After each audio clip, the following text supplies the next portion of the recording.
reading James chapter 5, verses 10 and 11. I'll be reading from New King James Version.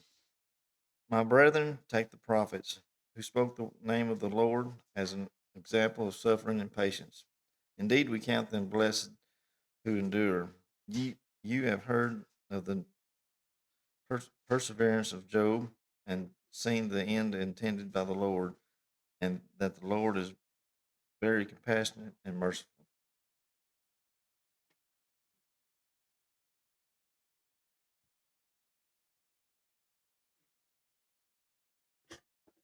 We have been studying through the book of James past few months, and we are coming to an end in our lessons in this epistle. And if you look at the book of James, you can see that in chapter 5, not just because it's the end, but it's a conclusion. It is a conclusion of what's really kind of a topical sermon. The book of James is described as the Proverbs of the New Testament. And one reason being is because it deals with a lot of the same principles as found in the book of Proverbs. But also, if you look at the structure of the book of James, it's very, I don't want to say sporadic, but he deals with different topics. And when he's done with this topic, then he'll start this topic. And then when he's done with this topic, then he'll start this topic.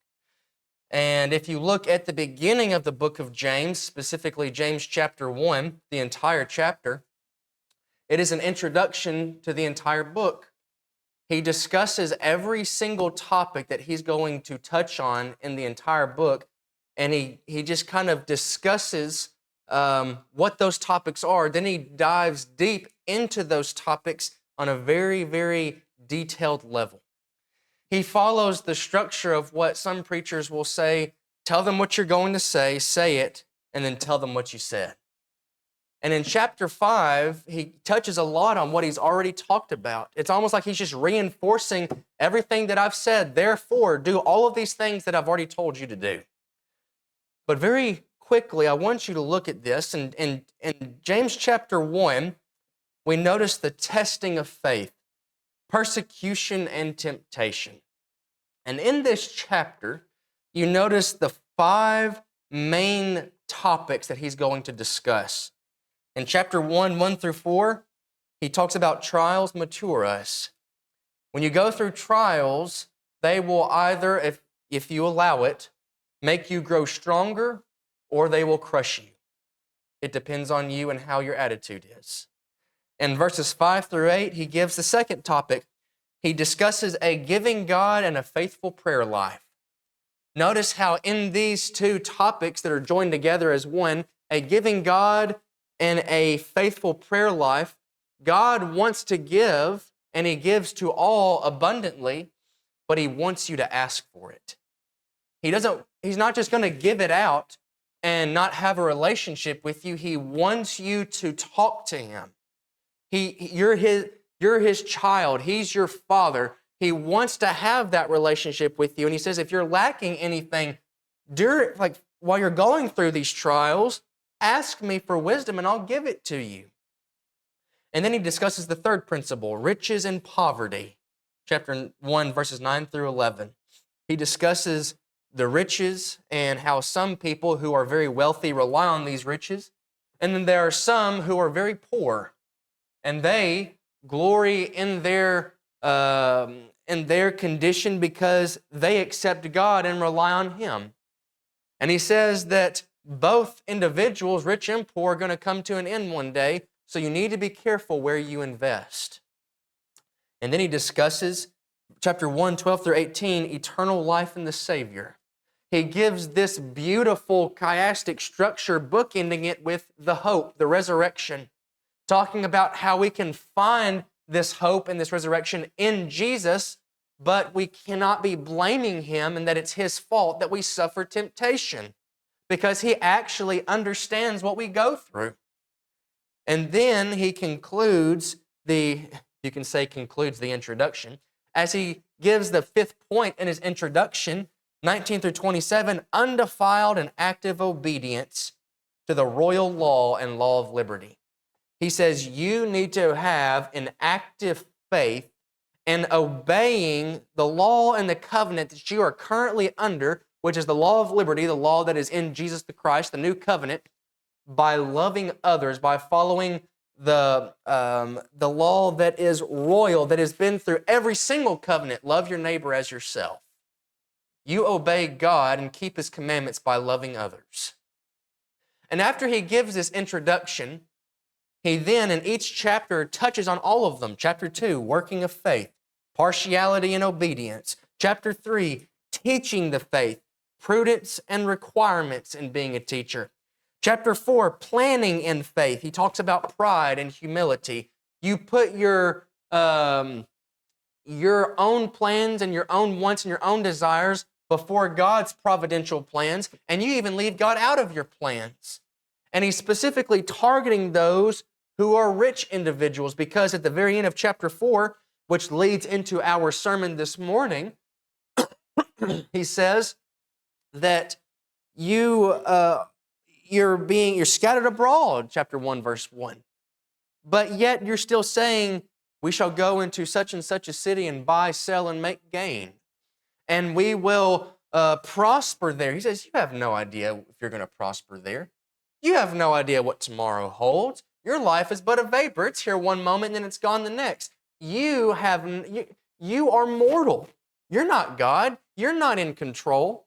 So rather what you should be saying is, if the Lord wills, we shall be doing this or that. Don't rely so much on your riches, because your life may be taken away from you in the next 5 minutes.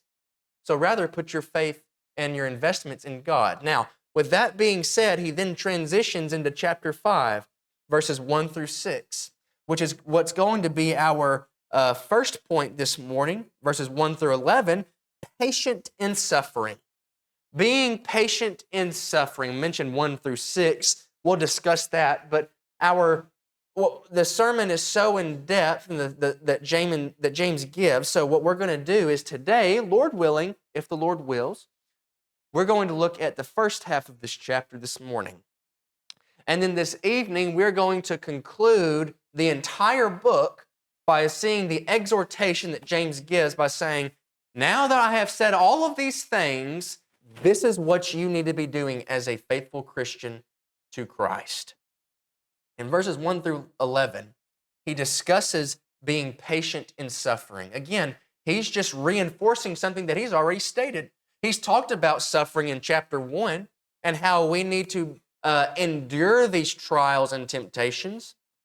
And then he discusses, just in one verse, verse 12, rebuking the sinner. He says, you're not doing this. In fact, not only are you not doing it, but you're doing something else that is contrary to God's word.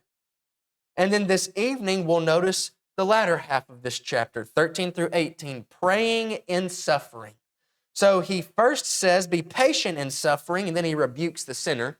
Then he says, you need to be praying during your suffering, verses 13 to 18. Then he concludes the entire letter by saying, you need to restore the sinner. After you've rebuked him, you need to restore the sinner, verses 19 and 20. Now, let's look at the first half of this chapter together. You know, I say this about every book, but I really mean it this time. James is my favorite book. And the reason James is my favorite book is because Proverbs is also my favorite book. And they're very similar. And I like James because under the new covenant, he still touches on the principles that are in the old covenant. A lot of people say that the Old Testament is completely useless because it was nailed to the cross. The old covenant, the old law was nailed to the cross. The Old Testament and the old law is for our learning. And James, as well as Paul and Peter and the rest of the apostles, but James specifically discusses all of the principles of the nature of God and what God expects from mankind in order to be pleasing to Him in the book of James. And he touches on all of the hardest topics that a Christian needs to deal with in their personal life in a very practical way. One of those main topics being suffering. As a Christian, as a human being, brethren, we're going to suffer. And James says, you need to be patient. You need to be patient. Look at verses 1 through 6. Suffering and riches. He says, come now, you rich, weep and howl for your miseries which are coming upon you. Your riches have rotted, and your garments have become moth-eaten. Your gold and your silver have rusted, and their rust will be a witness against you and will consume your flesh like fire. It is in the last days that you have stored up your treasure. Behold, the pay of the laborers who mowed your fields and which has been withheld by you cries out against you, and the outcry of those who did the harvesting has reached the ears of the Lord of the Sabbath. You have lived luxuriously on the earth and led a life of wanton pleasure. You have fattened your hearts in a day of slaughter. You have condemned and put to death the righteous man, and he does not resist you. Now remember the context. There's a reason that I recapped the entire book leading up into chapter 4. Because remember in chapter 4, he nails the idea of pride and selfishness and treasures and focusing on the physical. You who say, we'll go into such a city, buy, sell, and make gain, they're wanting to grow their riches. He rebukes them for it in chapter 4 and then says, come now, you rich. If you really want to invest in those things, this is what you have to look forward to on the last day. That is the day of judgment. In verses 1 through 3, this is what you have to look forward to, agony. We see the agony of the rich, verses 1 through 3. The agony of the rich. Verse 1, we see cries of the wealthy. Look what he says. Come now, you rich, weep and howl for your miseries which are coming upon you. He's describing somebody that sounds like they're giving birth. We actually see this idea of the pain on the day of judgment will be like one whose labor pains will come upon them suddenly. He's describing what's going to happen to them on the day of judgment if they're not careful. And so they need to go ahead and start crying now and humble themselves so that they won't be doing it on the day of judgment. Rather, they'll be rejoicing and having triumphant glory with God and Jesus the Christ. But he says, you need to come now and start weeping and crying because you're putting all of your faith in these riches that will actually be a testimony against you. Look at James chapter 1, verses 9 through 11. Again, we're going to be jumping throughout the entire book of James in this chapter, specifically chapter 5, because remember, he's jumping back and referring to things that he's already talked about. Look at chapter 1, verses 9 through 11. But the brother of humble circumstances, that is one who is poor in this world, is to glory in his high position. And the rich man is to glory in his humiliation, because the flowering grass, as the flowering grass, he will pass away. For the sun rises with a scorching wind and withers the grass, and its flower falls off, and the beauty of its appearance is destroyed. So too the rich man in the midst of his pursuits will fade away. In his introduction, he makes mention of two different types of people. He says there's one of humble circumstances, and then there's one where we will consider him a rich man, James says. The one of humble circumstances, God has chosen him as his people. We read about this in James chapter 2 and in James chapter 1. He says, you are actually abusing the people that God has chosen as his own. And you're uplifting and putting individuals in a special high place that are blaspheming the fair name by which they have been called. He's saying there are rich individuals, people in the church who are Christians, who are well off physically, financially, and they are abusing and mistreating people in the church who are not as financially stable as they are. They're using them as footstools, James says, and you are giving them special treatment. He says, you know that both of them are going to face judgment. And the one of humble circumstances, which God has chosen, by the way, to be his people, they are to glory in their high position. James, what What do you mean high position? They don't have any position. They're poor. They have a high position in the kingdom. Remember, Jesus is going to lift those who humble themselves. And how are they described here? Those of humble circumstances. But you've got a second group of people, those who are rich. Now, I'm not saying that it is a sin to be rich. In fact, those who are rich, those are blessings from God. And I'm not here to tell you it is a prosperity gospel. I'm saying that the rain falls on the just and the unjust. Everything that we have is a blessing from God. Whether we have much or whether we have little, it is still a blessing from God. Abraham was a very wealthy individual. And how is he described? He is described as a man of righteousness.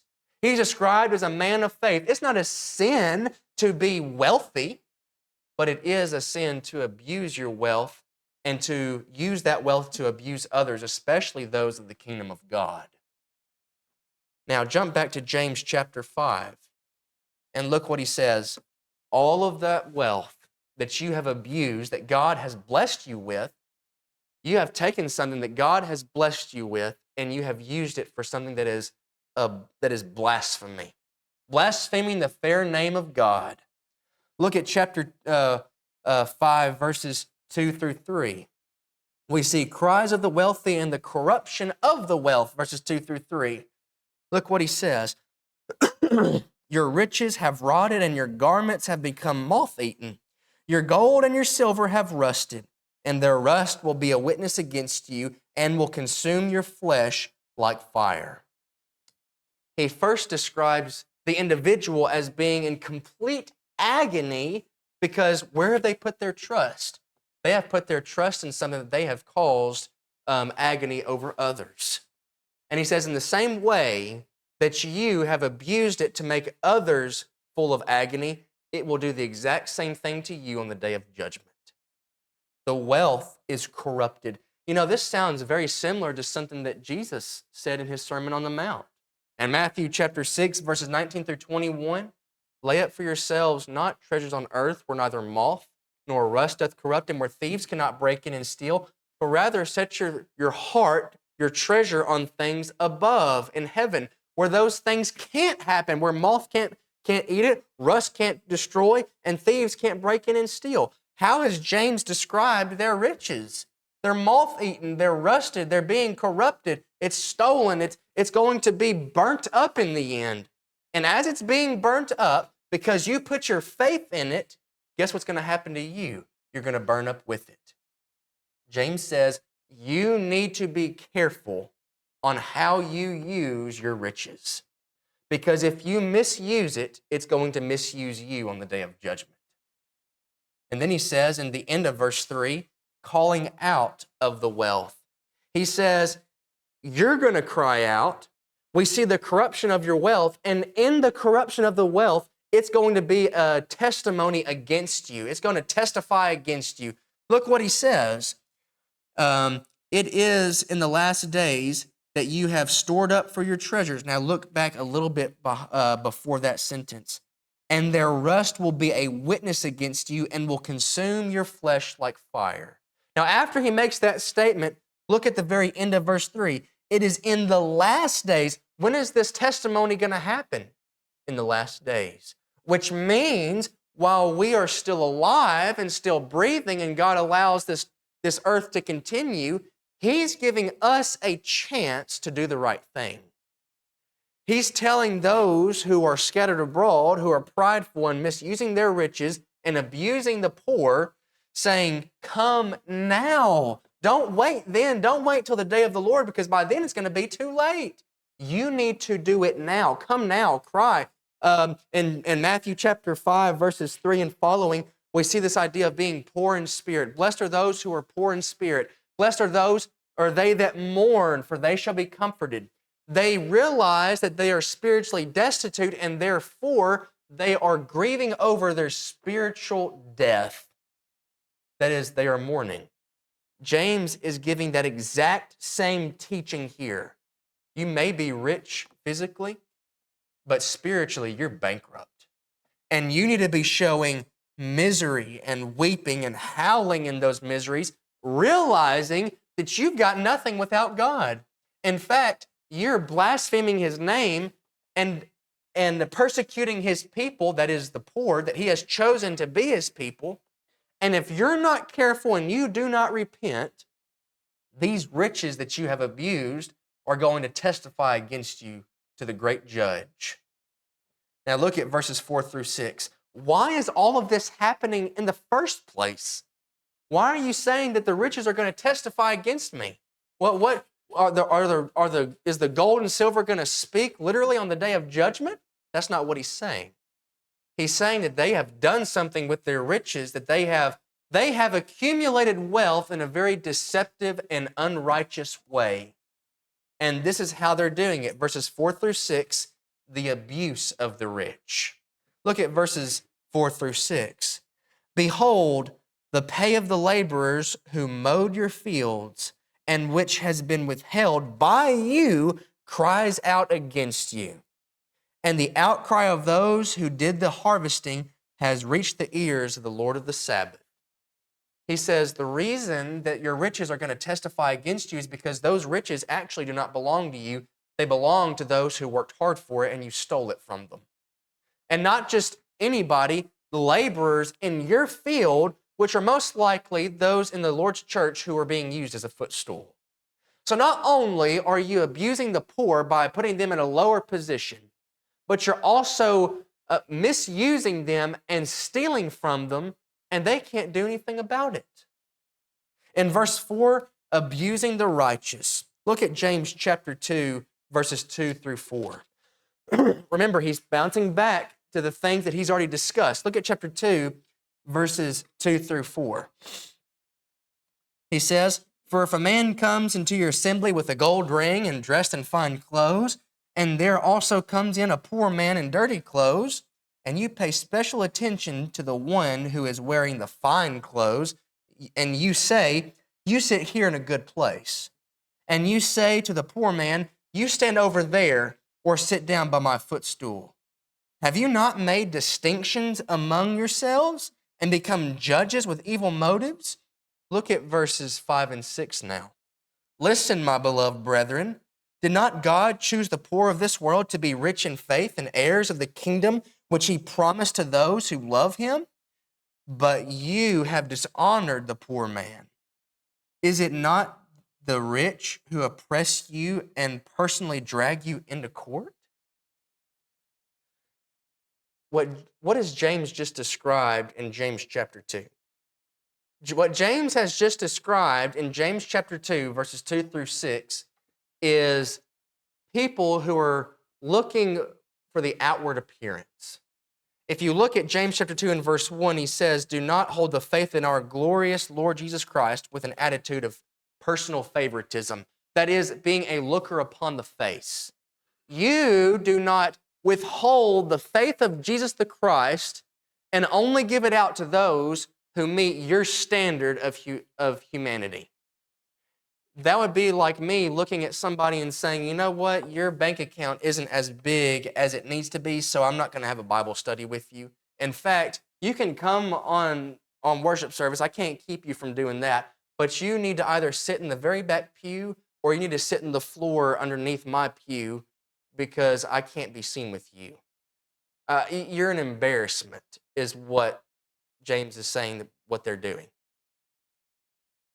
Now, I don't think I have ever seen that where a member of the Lord's church, a leader, a preacher, deacon, elder, whatever, sees somebody who may be of humble circumstances, and they come in wanting to hear the good news of Jesus the Christ and give them a little comfort because they're struggling in this life, and somebody comes up to them and says, "You don't belong here." I've never seen it in person, but I've definitely heard of accounts of it happening. I will say I did witness this one time. I remember of a congregation in a men's meeting, and the teacher of the youth group in the high school class, which I was a part of at the time, I was in the high school group, and a man who eventually became an elder who had no right to be an elder, who bullied his way in, as he explicitly said. We were in a men's meeting, and we were talking about getting the young men involved because some of them have been baptized and they need to start now while they're young, which I completely agree with. And we even read about it in the book of Titus, how the older are to teach the younger and instruct them, because they're not the church of tomorrow, they're the church of today if they're baptized. And they need to know now. Well, the teacher of the high school class, who would eventually become an elder, who, by the way, was teaching a class on how to serve in the Lord's church, said in front of all the men, we cannot have the young men serve because they'll embarrass us in front of the visitors. A man in the Lord's church who would eventually become an elder, who taught the Bible class on how to serve, said, we need to keep the younger group at our footstool or sit in the back because we need to have our best foot forward. We need to have our best song leaders. We need to have the best prayer leaders, those who can, who paint these beautiful word pictures in their prayers. We need to have them up at the front.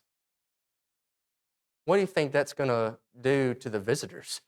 They're going to see that we're just putting on a show.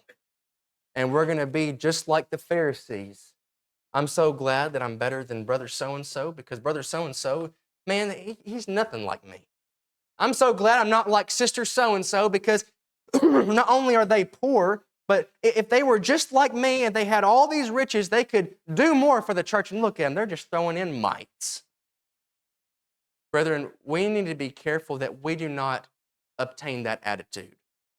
Because Jesus, what did he say that he had while here on earth?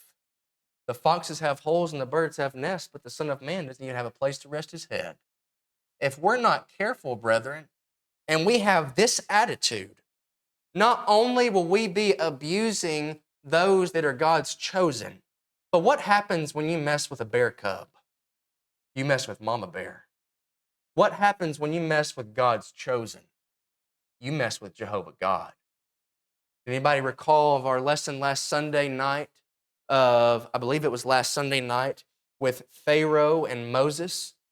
What did God say to Moses? You go and you do this, and by this he shall know that I am the Lord. He's going to know that I am the Lord because he messed with my people. On the day of judgment, brethren, if we have messed with God's people, God's going to look at us and say, oh, you're going to know who I am. Because you messed with my people, I'm not letting you in. But Lord, didn't we do all of these things in your name? We cast out demons. We performed miracles. We preached great sermons. We gave all of our money to the church. He says, I don't care. You can sell all that you have and give it, but if it's not done in love, it means nothing. That's what Paul says. I can preach the gospel. I can baptize. I can speak in tongues. But if I don't do it in love, if I don't do it by the royal law, as James says, loving your neighbor as yourself, I'm guilty of the entire law. Well, preacher, I didn't commit adultery. I didn't commit murder. James says, well, that's good. You're doing well. Well, preacher, I've got faith. I believe that God is one. You're doing pretty good for yourself. Even the demons do that. Give me something else. What makes you different from the demons? You've got to be obedient in love. Don't abuse the things that God has given you. Be of humble circumstances. In verses 5 through 6, abusing the riches. So not only are they abusing the righteous, but they're abusing the riches that they're stealing from the righteous. Verse 5, look what kind of lifestyle they're living. You have lived luxuriously on the earth and led a life of wanton pleasure. You have fattened your hearts in the day of slaughter, and you have condemned and put to death the righteous man. He does not resist you. In verse 5, you live a vain lifestyle. Lived luxuriously and led a life of wanton pleasures. But not only did you live a vain lifestyle, you lived a vain or a violent lifestyle. Verse 6, you murdered the righteous man. Well, no, I didn't. I never put a gun to his head. I never slit his throat. I never threw a rock at him. You kept his money away from him. You stole from him. You put him in poverty. You did all of these things, and now he can't provide for his family. So not only have you killed the righteous man, you've killed the righteous man's family. He says, you need to be careful. And then he makes a transition in verses 7 through 11, talking to those who are suffering. He said, I'm done talking to those who are causing the suffering. Now let me talk to those who are suffering. Look what he says in verses 7 through 11, suffering in righteousness. Suffering in righteousness. In verses 7 through 9, we see the exhortation. We see the exhortation. And then verses 10 through 11, we see the examples. So James loves to give different examples in his sermons. He loves to give analogies. That's what makes Jesus, the master teacher, he loved to present things that people could relate to. And he's talking to most likely a dominant Jewish audience, being the Jewish converts, the 12 tribes scattered abroad. So he gave examples of Abraham, he gave examples of demons, he gave examples of even Rahab, who was a Gentile, but everybody would have known who Rahab was because she was a part of the genealogy of Jesus the Christ in Matthew chapter 1.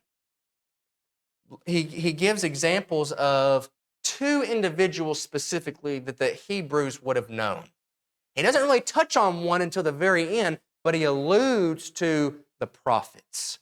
He speaks specifically of Elijah at the very end, but he says, we're going to look at the prophets as a whole and how they suffered, and we're going to look at Job. And if you look in the books of poetry in the Old Testament, the book of Job would have been a part of the Psalms and the Proverbs that every young Jewish boy would have memorized by the age of 5. Now, look what he says in verses 7 through 9, the exhortation. He says in verse 7, have the patience of a farmer. Look what he says, therefore, be patient, brethren, until the coming of the Lord. The farmer waits for the precious produce of the soil, being patient about it until it gets the early and late rains. You too be patient. Strengthen your hearts, for the coming of the Lord is near. Do not complain, brethren, against one another, so that you yourselves may not be judged. Behold, the judge is standing right at the door. In verse 7, have the patience of a farmer. Look forward to the day of the Lord, James says. Wait for the precious produce and be patient while you pray for rain. You know, it's very difficult for farmers if they're not careful mentally and emotionally and financially, because they plant the seed, they put in all the time and financial work into their machinery, and they get everything ready for the seasons. And then once they put the seed in the ground, they have to wait. Now, waiting is the worst part of anything. Imagine you're waiting for news from the doctor. Imagine you're waiting for, you put in anything. I remember when I was younger, waiting was the worst part of the punishment. It was worse than the actual whooping because I had to sit there and wait for the judgment of something that I knew that was coming. And sometimes my dad would come in and say, I think you've learned your lesson. No, I've invested time in this. I had to mentally prepare myself for this. You're going to follow through with it. He says, you need to be patient. Be like the farmer. What exactly does a farmer do in being patient? He waits with a reasonable hope and expectation of reward. He waits a long time. He waits working all the while. He waits depending on things out of his own power with his eye in the heavens. He waits despite changing circumstances and many uncertainties. He waits encouraged by the value of the harvest. He waits encouraged by the work and harvest of others. He waits because he really has no other option. He waits because it does no good to give up. He waits aware of how the seasons work. And he waits because as time goes on, it becomes more important and not less to do so. Now, put all of those things in terms of a Christian. The Christian waits with reasonable hope and expectations of a reward. The Christian waits a long time. A Christian waits working all the while. A Christian waits depending on things out of his or her own power with his or her eyes in the heavens. The Christian waits despite changing circumstances and many uncertainties. The Christian waits encouraged by the value of the harvest on the day of judgment. And the Christian is encouraged by the work of the harvest of other Christians. The Christian waits because it does no good to give up. The Christian waits because the Christian has no other option but to wait. And the Christian waits aware of how the seasons work. And the Christian waits because as time goes on, it becomes more important and not less to do so. James says, you need to wait. It's hard to wait. I understand that. It's so difficult to wait that sometimes it's easier just to throw in the towel. But you know what? When the farmer receives the produce and they see all of the fruits of their labors at the very end, they'll look at all of it and say, it was worth it. He says, you need to endure. You need to be patient. And in doing so and being patient, you need to have preparation. Verses 8 through 9, preparation of the faithful. Do not grumble against one another. Times of hardships can cause us to be less than loving with other Christian brothers and sisters.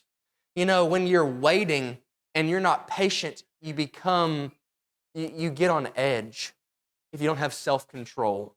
When you're waiting and you're not patient, you become snappy, you become sharp with others. And it's very easy to do that with your siblings. You know, the family of God is described as just that, a family. And every Christian is your sibling. And it's very hard to get along. That's why Paul says you need to put up with one another. Be long-suffering, literally to put up with. You know, you guys have to put up with me. I got to put up with you. We all have to put up with each other because we're family. But we've got to do it in a very patient way, in a very loving way, James says. Behold, the judge is standing at the door. James, why do I need to be patient? Because the one that's coming back to retrieve everybody is right at the door. You don't know when he's coming back. It could be tomorrow. It could be 100 years from now. It could be 1,000 years from now. Brethren, it could be another 6,000 years. We do not know. That's why Jesus says you need to be prepared. It's why James echoes the teaching of Jesus and says, you need to be prepared. How do I be prepared? Stop grumbling, stop abusing the poor, and be nice to one another. Follow the royal law. Love your neighbor as yourself. And then he says, now, I've given you this principle. I've given you this exhortation of what to do. Now, let me give you some examples of what that looks like. Remember, before in chapter 2, he says, you need to stop holding the good news, the faith of Jesus the Christ, with an attitude of partiality. And then he gives an example of, now here's what that looks like. Abraham, Rahab, and they were blessed for it. He says, now let's look at some examples of how to be nice to one another. You know, I don't know if your parents ever, while you were growing up, say, now let me show you some examples of what good sibling looks like. Okay, I don't know if that's ever happened to you. I have a lot of siblings. It's never been really compare you to other siblings. It's look at the example that they're setting. They're setting that example for you so you can learn and be not like them, but like Jesus, because that's what Jesus taught them to do. He says, let's look at two different examples. Example number 1, verse 10, the prophets. He says, let's look at the prophets real quick. Look what he says in verse 10. As an example, brethren, of suffering and patience, take the prophets who spoke in the name of the Lord. That's it. That's the example that he gives of the prophets. Well, James, that's not really a lot. Remember who he's talking to. He's talking to a Jewish audience who would have known exactly what he was talking about. For those who are Gentiles who might need to learn a little bit more about the Jewish prophets and what happened under the divided kingdom, even in the New Testament, brethren, the apostles were martyred. You have some that were sawn in half. You have some that were burnt alive, some that were stoned. It is said that the one who wrote this epistle was either beheaded or thrown off the pinnacle of the temple and then beaten with clubs because he didn't die after being thrown off the temple. You have some that were filleted. You have some that their death was drawn out because the persecutor wanted them to suffer.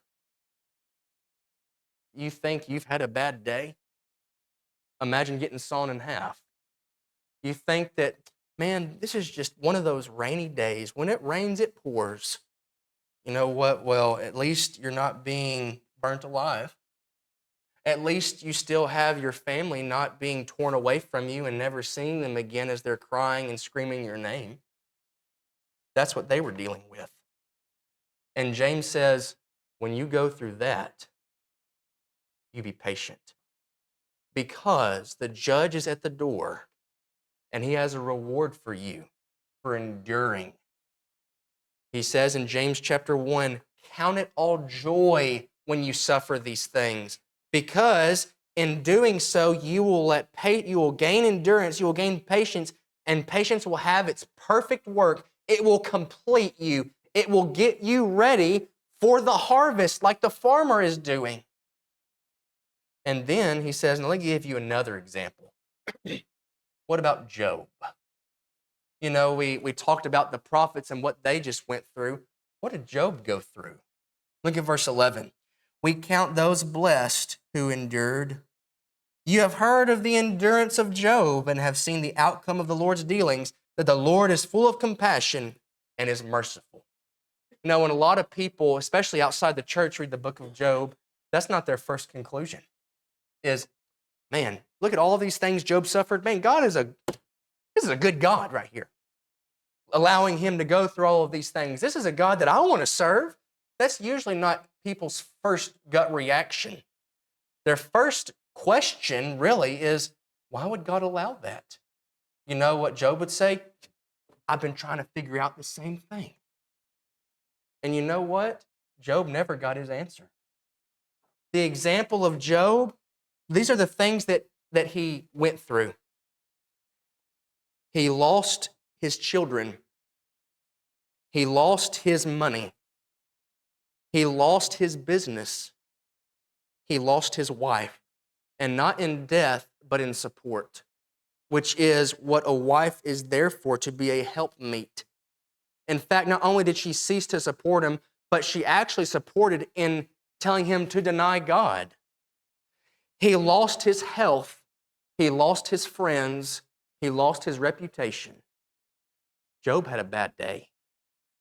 And not while he is going through all of this, you've got Eliphaz, Zophar, and Bildad, the trio that comes to him and says, Job, what did you do? We've never seen anybody suffer like this. You must have done something bad. And then they're just condemning him left and right. And Job says, no, I'm not a perfect man. I understand I'm human, but I don't deserve this. And you know what? Job didn't deserve it. He thought God was angry with him. Job chapter 14 and verse 13, he says, I just wish that God would put me in the grave, and then when he was done being mad at me, he would take me back out of the grave and then he would talk to me again. Because I'm going through all of these things, I have no idea why it's happening, and I just want to talk to him. I'm not going to blame him.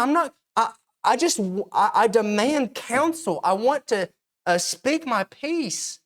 But God wasn't talking to him. You know, if my father stopped talking to me, I would think something's wrong. He loves me. He raised me.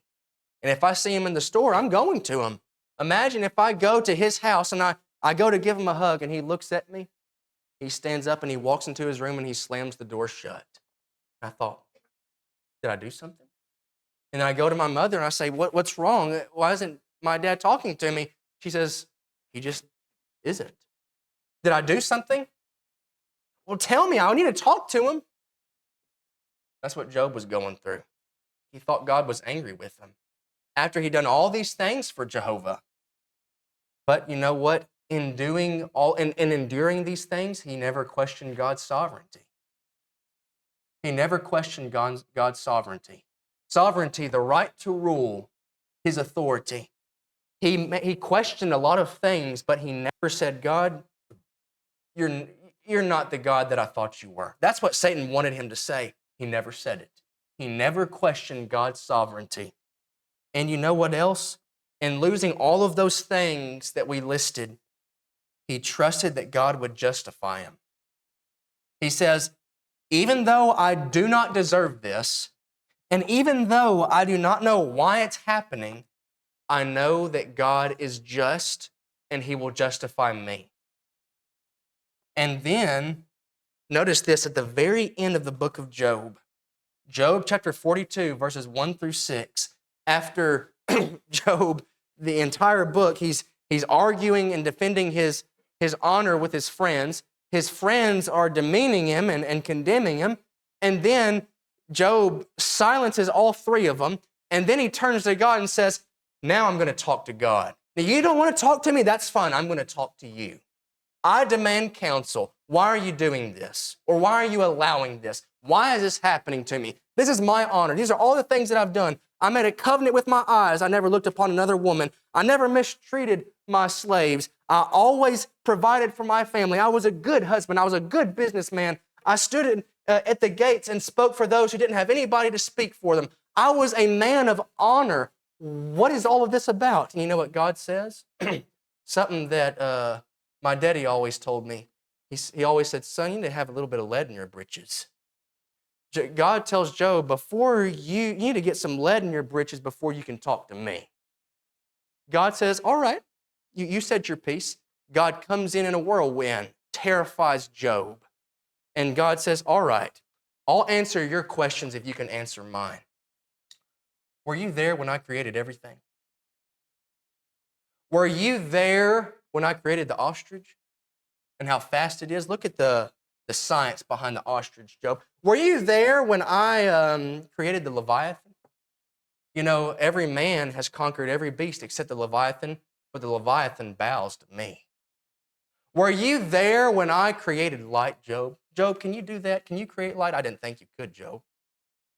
And then at the very end, Job says, I was wrong. I should not have questioned. And you know what? At the very end, God blesses Job for enduring. And you know what? Something that he was never blessed with, he was never blessed with answers.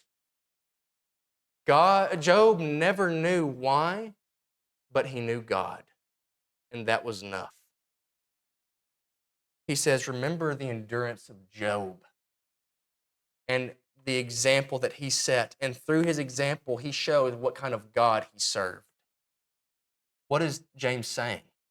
He's saying, if you endure, not only will you be rewarded, but you will show God to be a merciful and glorious God. And you may never know why, brethren. You may never know why that young sibling of yours or the child passed at a very young age. You may never know why you lost your spouse when you weren't ready to. You may never know why you got that information and the diagnosis from the doctor of incurable diseases. You may never know why somebody stole everything that you had.